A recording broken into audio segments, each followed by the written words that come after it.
Tenemos en línea, les comento, al asambleísta independiente por la provincia de Sucumbíos, Juan Marco Gonzaga, con quien vamos a dialogar en los próximos minutos. Asambleísta, Paul Ortiz le saluda desde Zamora Chinchipe. Bienvenido a este espacio informativo de la mañana. Gracias, Paul. Qué gusto enorme tener la oportunidad de dirigirme en esta oportunidad, pues, al lindísimo pueblo y hermano también de la Amazonía de Zamora Chinchipe. Gracias por la invitación. Muy bien, asambleísta, coméntenos su postura frente a esta consulta popular que está convocando el gobierno. Hay 3 preguntas que han sido aprobadas por la Corte Constitucional. ¿Cuál es su postura frente a ellas? Bueno, primero que nada yo voy a advertir respecto de esto, ya encontrándonos dentro de un proceso electoral. Como parte de aquello, nosotros como dignatarios no podemos generar una incidencia respecto de la decisión que se deba tomar para sí o para no. Creo que lo mío es en función de lo que tú pretendes recabar en relación a una opinión, que no, por cierto, no tengo por objeto generar algún tipo de parcialización. A ver, el presidente está en todo su derecho, como lo dijo en parte de su campaña, de proponer una constituyente. Eso fue lo que nos dijo. Nunca nos habló de consulta popular, nunca nos dijo y cuáles eran los temas que iban a ser motivo, en este caso, de reforma. Sin embargo, entendemos pues como actores políticos de que, para que no quede en la demagogia mucha de esta expectativa y que esa podía ser la solución a los problemas que tiene el país, se había concebido como tal. Y es así como en un primer escenario pudimos percibir que en un intento de generar una pretensión de reforma a la Constitución, por un lado, y otras de enmienda a la Constitución, se realizaron ya algunas hipótesis que en relación a las preguntas fueron formuladas a la Corte Constitucional. Y en este caso, la Corte Constitucional a una les dijo sí y a otra les dijo no, entendiendo que hasta ese momento la pretensión era únicamente de consulta o de enmienda y que el tema de la constituyente era un tema que se le iba a dejar para un segundo escenario. Y ya ves cómo el escenario político no se dio por el control jurídico, no político, por el control jurídico que realiza la Corte Constitucional. Y bueno, pues ahora finalmente en relación a las preguntas que tienen relación con reforma parcial, es así, en la Asamblea pasaron las 3 preguntas, la una relacionada con el artículo 5 del establecimiento de bases militares en el Ecuador, que son de otro país, la segunda respecto del financiamiento o auspicio que tiene el Estado en este caso para con las organizaciones políticas de acuerdo al 110, y la otra es más bien el patrocinio que en términos de publicidad se realiza de acuerdo al 115. Entonces tenemos una consulta popular, concretamente ahora ya aprobado, para preguntarle al país si está de acuerdo sí o no con que se instalen bases extranjeras militares acá en el Ecuador, la otra para preguntar si está de acuerdo con que se patrocine por parte del Estado o se pueda financiar en este caso a los partidos políticos, y la otra finalmente con algo de conjeturas en función al tema de la pregunta si queremos sí o no una constituyente. Ok. Se quedó por fuera o no fue aprobada la reducción de asambleístas. Ahí yo revisaba en redes sociales que usted tenía una postura crítica en cuanto a que las provincias pequeñas como la suya, Sucumbíos, la nuestra, Zamora Chinchipe, baje de 2 a 1 asambleísta, ¿no? Las nuestras sería, Paul. Nosotros somos de la Amazonía. Claro. Creo que hay un principio de fraternidad y de hermandad. Así es. En donde si fuéramos las provincias más grandes, no, pues estaríamos ahí en primera fila. Si seríamos las provincias más afectadas por la actividad de la minería, del petróleo, ahí estaríamos nosotros. Si fuera por las provincias más lejanas, más olvidadas y con necesidades insatisfechas básicas, ahí estaríamos nosotros. Pero claro, todo va en función de la densidad poblacional y sobre la base de aquello, pues se propuso esto. Yo creo que en esta determinación me preocupa más que el tema de la cantidad, es el tema de la calidad. Te cuento, en la Asamblea Nacional actualmente está polarizada. Hay una bancada de Revolución Ciudadana y hay una bancada de Acción Democrática Nacional.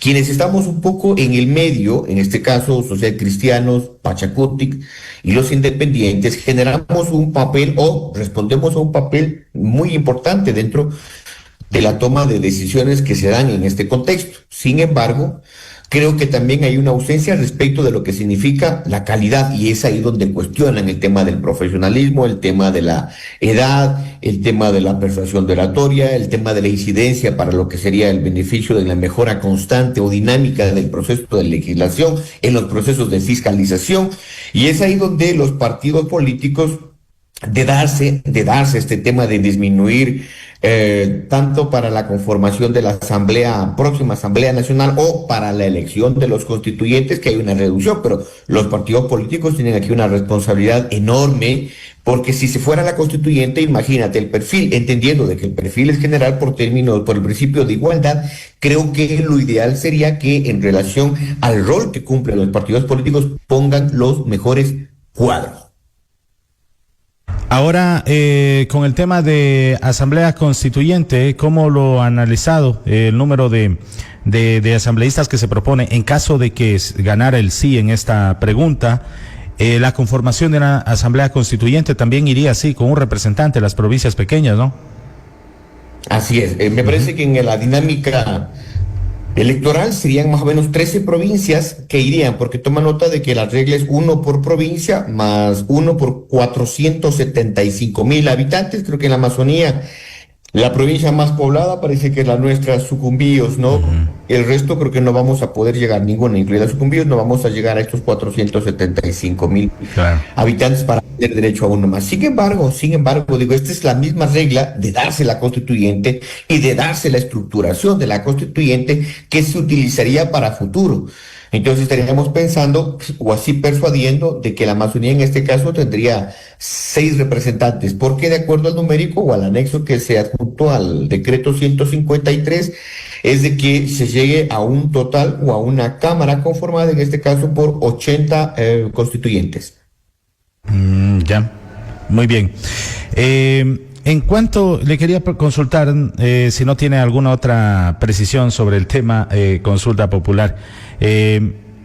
El contexto que está viviendo actualmente el país de paralización, vemos a un presidente que no quiere dar el brazo a torcer, no quiere diálogo, dice que representa a la mayoría de ecuatorianos que quieren trabajar, que están de acuerdo con sus medidas económicas. Por otra parte, el presidente de la CONAIE igualmente continúa con el paro, dijo ayer, no se van a doblegar. Desde la Asamblea ha existido un pronunciamiento tibio desde mi punto de vista sobre lo que está pasando en el país. Usted como representante también de la provincia amazónica, ¿cuál es su lectura de lo que está viviendo el país actualmente? A ver, Paul, yo creo que es importante que la ciudadanía lo sepa. Vivimos en un Estado constitucional de derechos y justicia social. Siempre en la determinación o en la estructura jerárquica de los poderes, persuadimos mucho de que el poder más importante del Estado es el poder legislativo. Luego tenemos un poder ejecutivo, un poder judicial, uno que apareció en el 2008 de electoral y otro con el de participación social. ¿Cuál es el enfoque que nosotros damos respecto de que cada institución, cada poder es responsable de lo que hace? En este caso, al presidente le corresponde la determinación de la política económica. Y cuando todos nos cayó como un balde de agua fría, ¿no? Yo creo que hasta los mismos compañeros de ADN con el decreto 126, en la cual se eliminaba el subsidio al diésel, y yo persuado de que el gobierno tuvo un desacierto, porque creo que en todo caso decisiones muy importantes que son para el país, porque creo que más allá de una determinación de un derecho de participación es el hecho de que el que está gobernando me pueda a mí consultar o al menos propiciar un entendimiento respecto de cuáles son los elementos con los cuales me voy a beneficiar, cómo me voy a beneficiar, para qué me voy a beneficiar, por qué es necesario eliminar el subsidio, cuál sería la focalización, cuáles serían los grupos humanos que se van a beneficiar, al menos para entender un poco que el impacto respecto de una aplicación de una política económica tenga trascendencia para la vida del país, para mi sector y posiblemente para mí. Ahí el gobierno central, creo que luego de inclusive implementarla, tuvo una intención. Tú pudiste ver que comenzaron a generarse diálogos con los transportistas, con los comerciantes, con los productores, tratando de un poco generar esta dinámica de cuál sería el impacto, pero creo que eso no fue suficiente.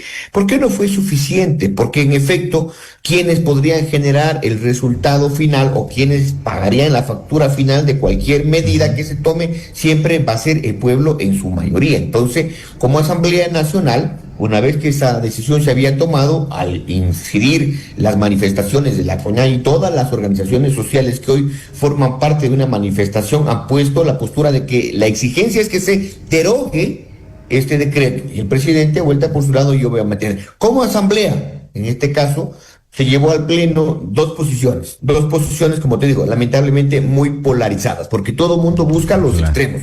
La una postura de los compañeros de Revolución Ciudadana pidiendo que se derogue, el decreto. Los otros compañeros de ADN vuelta con otra postura pidiendo que se respalde la gestión y se apruebe lo que está haciendo el presidente. En medio de las dos propuestas, y te digo porque yo mismo fui el encargado conjuntamente con otros compañeros del grupo de independientes, no bancada, porque no tenemos bancada de independientes, el grupo de independientes. Habíamos modulado estos dos verbos de rechazar, de aprobar, de respaldar, porque eso no está finalmente previsto en la ley. Nosotros lo que tenemos es que hacer fiscalizar. Y la propuesta que nació de la Asamblea, sí, lo que tú has dicho es algo como que medio tibia, porque finalmente fue recomendar al gobierno nacional se pueda emplazar las mesas temáticas para que se puedan afianzar los procesos de focalización y poder generar este puente con los que ahora lideran el tema de las manifestaciones. Lamentablemente,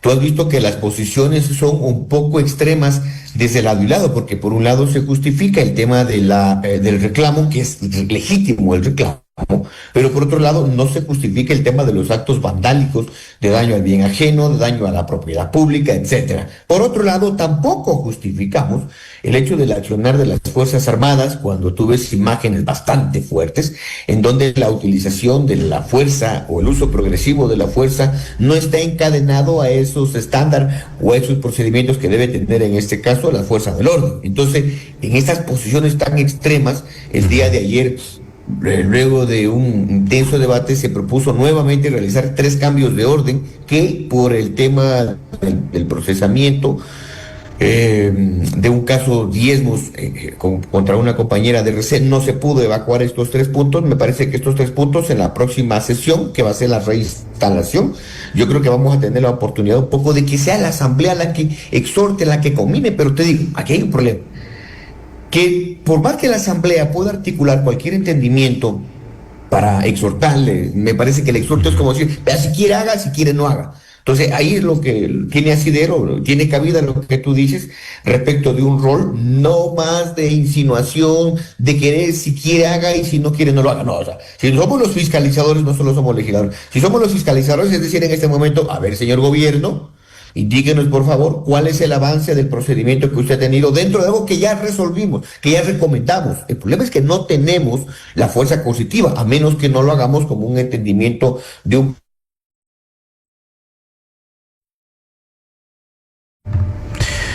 Bien, estamos dialogando con el asambleísta Juan Marco Gonzaga. Bueno, por ahí como se nos puso en pausa el video, parece que ya está. Parece que ya está bien. Sí, en realidad estaba analizando el pronunciamiento de la Asamblea Nacional, estimado asambleísta, y veía tibieza porque hay un fallecido a nivel nacional y sobre eso parece que ni el gobierno ni la mayoría de la Asamblea quiere pronunciarse. Hay incluso la discusión de quién va a fiscalizar las actuaciones de la fuerza pública en el marco de este paro nacional.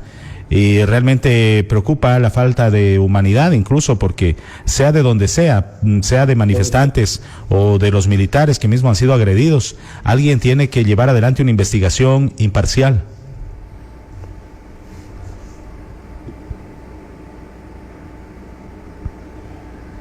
Paul, en aquella postura. Como digo, la intención nuestra debe ser siempre el establecer este proceso de fiscalización. Como digo, la Asamblea ya se pronunció y está clarísimo en la resolución. Recomendar al gobierno mantenga los diálogos, pero que estos diálogos generen un efecto productivo, que genere en este caso hilar los hilos conductuales con los cuales se puedan establecer entre una propuesta y entre una contrapropuesta. Deberíamos ser los primeros que deberíamos encajar estos procedimientos, digo, de verificación, pero en la Asamblea, lamentablemente en la Asamblea, al existir situaciones polarizadas entre lo uno y lo otro, muchas de las veces se invisibiliza la percepción de un grupo frente a la de otro, todos importantes en el país. Creo que más allá de esta dimensión de la afectación, del perjuicio que se está ocasionando, de la afectación que se está ocasionando, es producto de un reclamo que más allá de que fuera legítimo, más allá de la determinación del alcance para generar esta manifestación, el que está obligado en este caso es el gobierno. Y si ha habido algo de tibieza, es precisamente, como te digo, para la próxima sesión, están instaurados los 3 cambios de orden, todo relacionado con lo mismo, porque nosotros en la Asamblea lo que buscamos es precisamente generar esas coincidencias, pero estas coincidencias en relación a puntos claves como estos no va a ser tan sensible, teniendo en cuenta que por un lado se dice se rechaza y por otro lado se aprueba. Entonces sí creo que los compañeros de que ahora estamos en esta posición de independientes tenemos que asimilar en este caso nuestra responsabilidad a efectos de decir, bueno, a ver, señor gobierno, aquí más que por el tema de las manifestaciones, de los dirigentes, de las organizaciones, el responsable en este momento, desde mi modesta opinión, por supuesto que sí, en este caso es el gobierno, o sea, quien debe emplazar a buscar, porque es el responsable que tiene que buscar a emplazar, porque finalmente no estamos encontrando una resolución que genere coincidencias, y parece que en este país nos dividen más las diferencias, ¿no?, que son posiblemente mínimas en relación a la determinación de las coincidencias, que sí son muchas, porque creo que todos buscamos el bienestar de nuestro país. Muy bien, estamos dialogando con el asambleísta de Sucumbíos, Juan Marcos Gonzaga. Asambleísta, más allá de los temas coyunturales que siempre nos tienen ocupados dentro de la coyuntura, pero hay temas bastante importantes para la Amazonía, y ahí le quiero consultar si como asambleístas amazónicos de pronto no han tenido ese acercamiento en las 6 provincias, los representantes de las 6 provincias, que llegarían a ser alrededor de 12 asambleístas, para luchar por objetivos comunes, como por ejemplo transparentar la asignación de regalías mineras y petroleras, las 4 universidades que están pendientes en Amazonía y una troncal amazónica que está hecha a pedazos. Asambleísta, ¿no han logrado de pronto para llevar una fiscalización en conjunto como asambleístas amazónicos? Es el mismo problema en la coyuntura regional que en la coyuntura nacional. Tú ves ahora actualmente que somos 5 compañeros de RC, son 5 compañeros de ADN, y quienes estamos en este caso 3 por Pachacuti y 2 como independientes. Es complicado. Pero sin embargo, cuando tú topas temas, hablemos en contexto de leyes generales, ¿no?, donde dices la dimensión de todo el contexto de la aplicación de la norma es para todo el país. Pero cuando encuentras la particularidad de que la Amazonía tiene un régimen especial, ¿no es cierto? Ahí sí, pues bueno, hay cosas que en este caso concreto mío, siempre trato de generar un poco la incidencia en la estructuración de la ley. Claro. ¿Por qué? Porque cuando tú hablas del tema de una ley de desarrollo agrario, hablas de un código monetario, hablas de un código de la niñez, hablas del tema de no violencia contra la mujer y la familia, hablas del derecho al medio ambiente y estás hablando de las normas. Pero ¿cuál es el asunto?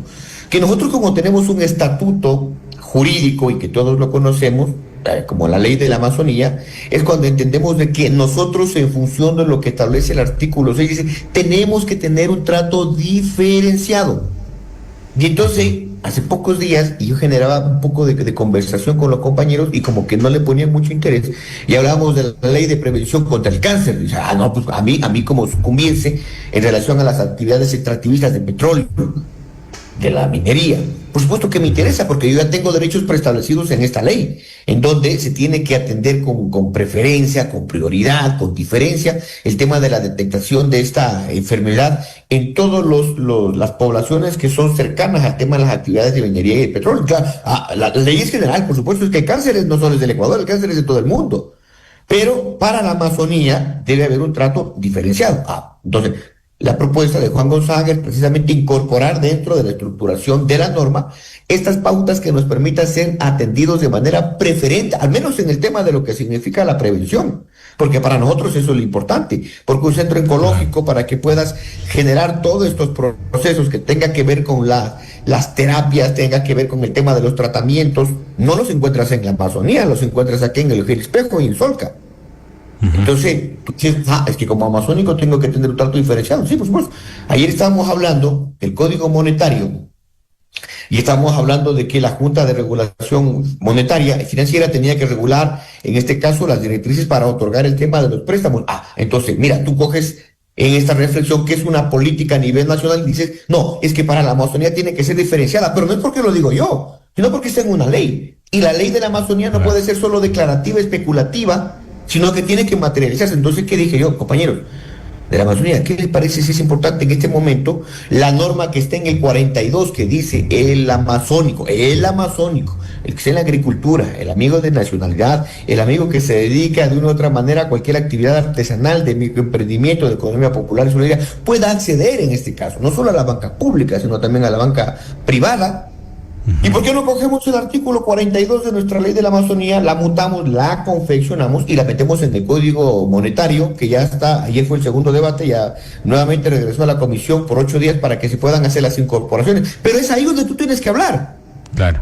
En el hemiciclo y en el pleno. Entonces, ¿qué había dicho yo a la presidenta de la comisión? Ve, amiga, aquí hay mucha trascendencia en la norma y está bien. No hay problema, vamos a precautelar, a buscar que pueda optimizarse la gestión de, en este caso, de quien determina la política económica, pero es importante que nuestros derechos ya no estén únicamente en el tema de la ley de la Amazonía, sino que sean parte de un reconocimiento del resto de normas jurídicas, ¿no? Para entender que cuando se determinen, en este caso, las reglas para establecer la tabla de normas crediticias, pueda tener mejor prelación el tema de un amazónico en cuanto a la tasa de interés, en cuanto a las condiciones, en cuanto a los plazos, en cuanto a las garantías, para nosotros poder entender de que somos diferenciados. Si no, ¿de qué nos sirve ser diferenciados? Y mira, Paul, claro, con eso termino.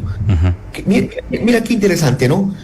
En el INE, que es el Instituto Nacional de Estadísticas y Censo, también se determinan algunos parámetros para establecer la vulnerabilidad, entre estas la vulnerabilidad económica. Y tú encuentras que hay una referencia de una canasta básica a nivel de país, que hay una canasta básica en relación a la sierra, que hay una canasta básica en relación a la costa. Se acabó. Solo cogen como referencia a 9 localidades, a 9 ciudades. Ya. Pregunto, entre estas 9, ¿tú crees que está una de la Amazonía? ¿Tú crees que está una allá de la hermana provincia de Zamora? ¿Tú crees que está una de allá de la hermana provincia de Sucumbíos, que son los extremos entre sur-norte de la Amazonía? Claro. No hay ninguna. No hay ninguna. Y entonces, ¿cómo vas a determinar una política para establecer de que todo tiene que ser tratado como un igual? Porque no es así. Entonces yo te voy a hacer llegar precisamente la propuesta a efectos de que pueda entenderse. Entonces, en temas de política económica, en temas de política social, ¿no? Yo creo que sí es importante que nosotros podamos generar esta unión, pero lamentablemente, volviendo a la pregunta, lamentablemente no hemos podido gestar una unidad. Lo que sí existe es una especie como de grupo de amistad que le llaman grupo parlamentario amazónico, pero es afín al gobierno. No tengo nada contra el gobierno, voy a aclararlo, no tengo nada ni a favor ni en contra. Yo fui o estoy acá para generar esta gobernabilidad en función de lo que le interese, lo que más le pueda favorecer a mi provincia y a la región. Pero sí es importante que nosotros podamos pensar en otra expectativa organizativa donde mancomune a los 15 amazónicos, digamos, bueno, acá buena parte de nosotros nos elige el pueblo y es por eso que tenemos que responderle al pueblo, y la mejor manera de responderle al pueblo es precisamente definiendo una agenda de fiscalización. No significa que estamos en contra del gobierno, no. De fiscalización, ¿para qué? Para que los recursos lleguen efectivamente donde tengan que llegar, para fiscalizar, y que en este caso el secretario de la CTA o las autoridades que están allá nos puedan rendir cuentas si está cumpliendo sí o no, claro, con el tema de lo que tú propusiste. Es su competencia además fiscalizar, y a mí me preocupa como periodista cuando hemos tenido la oportunidad de en alguna visita de los presidentes del Consejo de la Amazonía acá a la provincia, les hemos formulado esta pregunta. Bueno, hay asambleístas, hay sectores, autoridades locales que mencionan que no se está cumpliendo con el porcentaje que dice la ley de asignar las regalías mineras y petroleras a las zonas de influencia, y lo que dicen es que por ahí hay algún vacío, que falta un reglamento con el Ministerio de Economía, y con esas largas pues no se transparentan esa asignación de regalías, asambleísta. No es así. A ver, normalmente en otro tipo de distribución, de división administrativa de otros países hay otro tipo de estructuras. Hay las comunidades autónomas, hay los distritos, hay los procesos de regionalización, etcétera. En el país hay uno que no ha funcionado, por cierto. No ha funcionado. Por eso los niveles de gobierno solo son parroquiales, municipales, provinciales, y el regional no ha funcionado. Desde la esfera de la nueva Constitución y en el Código Orgánico del Ordenamiento Territorial. ¿Qué es lo que pasa? Buena parte de la política que nosotros podamos establecer significa que no tenemos autonomía. No tenemos autonomía administrativa, no tenemos autonomía financiera, no tenemos autonomía porque toca estar hilado a un plan nacional de desarrollo. Y entonces cuando tú dices, oiga, tengo dinero, yo tengo $2 por cada barril de petróleo, pero el gobierno central siempre te dice, bueno, ¿y qué va a hacer cuando necesita? Yo voy a ayudarle a definir lo que usted necesita y voy a ayudarle a administrar el tema del dinero. Entonces, como región amazónica, lamentablemente no tenemos esa autonomía, porque lo ideal sería que el Estado sea efectivamente el que capitaliza o el que recabe el dinero y luego tenga que asignarlo sobre la base de una concurrencia de voluntades de cuáles son las necesidades de la Amazonía. Y eso que te digo del INE, resulta que las provincias más pobres del país están en la Amazonía. Son de la Amazonía.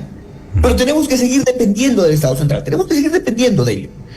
Entonces creo que ahí sí también nos falta un poco de una determinación normativa en el marco de esta ley para entender de que nosotros no es que queremos ser independientes, queremos ser un nuevo Estado, no, por supuesto que no, pero queremos que se pueda determinar con contundencia la asignación de los recursos para nosotros poder determinar en qué se debe entrar. Que hay una falencia de prefectos, alcaldes y gobiernos parroquiales, posiblemente sí, porque también a ellos tendríamos que decirles, bueno, los pocos recursos que nos dan, porque no nos han dado todos, nos deben más de 1.500 millones el Estado de la Amazonía, por lo menos en esa área de preguntarles en qué se ha gastado y si los gastos han sido sí o no prioridad para el desarrollo de la Amazonía. Muy bien. Asambleísta, gracias por acompañarnos en este espacio. Le dejo con su mensaje final. Si algo se nos quedó pendiente, pues y siempre bienvenido.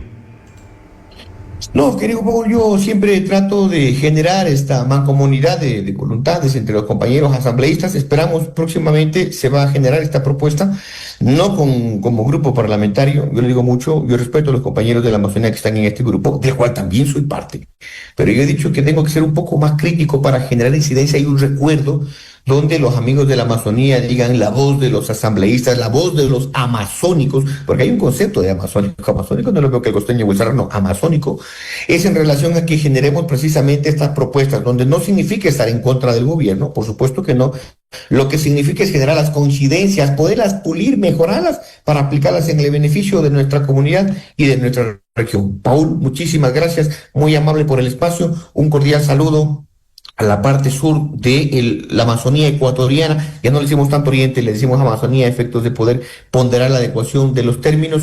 Un saludo fraterno a sí mismo, a toda la Amazonía y a mi provincia. Buenos días. Buenos días, asambleísta Juan Marco Gonzaga, quien es independiente, no pertenece a ninguna bancada, ha estado dialogando con nosotros de los temas de coyuntura. Amigos,